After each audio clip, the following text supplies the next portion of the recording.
आपके पंखे में किसी प्रकार की आवाज़ आ रही है, फिर आपके जो मोटर होती है हमारी कूलर की, या फिर किसी भी प्रकार का इलेक्ट्रॉनिक मोटर से संबंधित सामान होता है, तो उसमें क्या होता है, कुछ समय अंतराल के बाद किसी प्रकार की आवाज़ आने लगती है, या फिर वो गर्म होने लगती है चीज़ें, या फिर वोल्टेज का लॉस ज़्यादा होने लगता है, या फिर वो चलते चलते स्लो हो जाती है। तो इन सभी चीज़ों का दोस्तों क्या कारण होता है, मैं आपको इस वीडियो में सभी चीज़ों का पूरा सोल्यूशन देने की कोशिश करूँगा, और किस प्रकार से दोस्तों आप इनकी लाइफ बढ़ा सकते हैं और किस प्रकार से आप आपके जेब का खर्चा बचा सकते हैं। तो इन सभी प्रकार की जानकारी देने की मैं आपको इस वीडियो में कोशिश करूंगा। नमस्कार दोस्तों, मेरा नाम है रोहित और आप देख रहे हैं द हिंदुस्तानी अनबॉक्सर। तो चलिए दोस्तों, इस वीडियो को हम शुरू कर लेते हैं।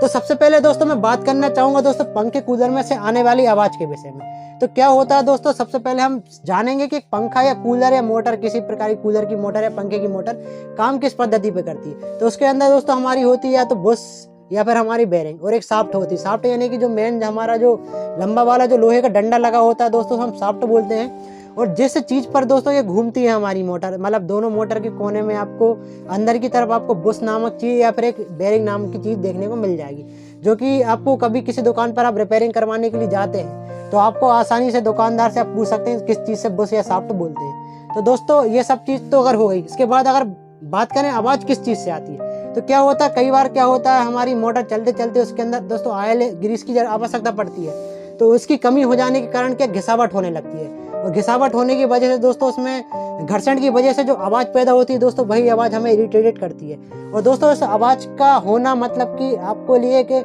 अलार्म के समान है, यानी कि आपका जो पंखा या जो कूलर है अब उसे उसमें घिसावट होने लगी और इसे मरम्मत की आवश्यकता है। तो दोस्तों इस कंडीशन में आप उसे बिना किसी देरी करे किसी भी आसपास के दुकानदार के पास आप ले जा सकते हैं, जिससे आप उसकी बुश शाफ्ट की मरम्मत करवा लें। और दोस्तों उससे क्या है, आपके दो फायदे होंगे। एक तो सबसे बड़ी बात कि आपका जेब खर्च बच जाएगा, जो कि एक पंखा या कूलर की मोटर को भरवाने में लगेगा, यानी कि अगर आपका पंखा जल जाता है या फिर कूलर जल जाता है तो दोस्तों उसमें ज़्यादा खर्च होगा।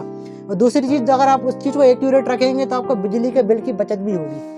अब दोस्तों एक कारण और होता है इन चीज़ों में, एक समस्या और आती है, आपको फेस करने को देखी होगी आपने, मतलब आपको फेस करी होगी, कि हमारे ये मोटर होती है किसी भी प्रकार की, या कूलर की या फिर हमारे पंखे की, एक समय के बाद दोस्तों वो हो जाती है स्लो। तो उसका क्या कारण होता है, तो दोस्तों उसका कारण होता है, आपने देखा होगा हमारे जो पंखे या हमारी मोटर होती है तो उसके ऊपर एक वाइट कलर का कैपेसिटर लगा होता है दोस्तों।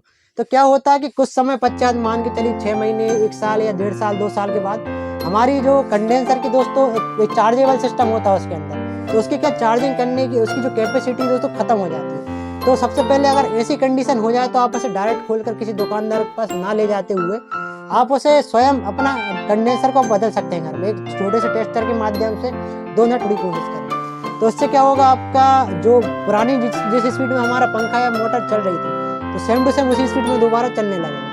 और अगर इसके अलावा अगर आपका दोबारा से वही रफ्तार अगर आपका पंखा या कूलर नहीं पकड़ रहा है तो दोस्तों उसके बाद फिर आप उसे ले जाइए किसी दुकानदार के पास और वहाँ पर उसकी रिपेयरिंग करवा ली। फिर उसमें हो सकता है किसी प्रकार की दिक्कत हो गई, या फिर वो जल चुका होगा, या फिर किसी प्रकार की समस्या आ गई होगी। तो इन छोटे मोटी चीज़ों को दोस्तों आप घर में ही सोल्व कर सकते हैं। तो चाहे तो आप दोस्तों हर साल हमारा कूलर होता है आप जैसे आप निकालते हैं तो थोड़ा बहुत आप ऑयल, आपके घर में सभी घर में मोटरसाइकिल बाइक वगैरह होती है तो दुकानदार से जब हम ऑयल वगैरह चेंज करवाते हैं तब थोड़ा बहुत ऑयल साथ में रख लें, तो उस ऑयल को आप आपकी मोटर या कूलर में डाल सकते हैं, जिससे क्या दोस्तों उसकी जो हमारी घिसावट होती है वो समस्या मिट जाती है और आपका उपकरण जो है हमारे कूलर पंखे लंबे समय तक चलते रहते हैं। तो दोस्तों छोटी सी इन्फॉर्मेशन अगर आपको पसंद आई तो इस वीडियो को कर दें लाइक और अपने दोस्तों के साथ कर दें शेयर और मेरे चैनल को कर दें सब्सक्राइब। तो दोस्तों इस वीडियो को यहाँ तक देखने के लिए बहुत बहुत धन्यवाद। वंदे मातरम, जय हिंद।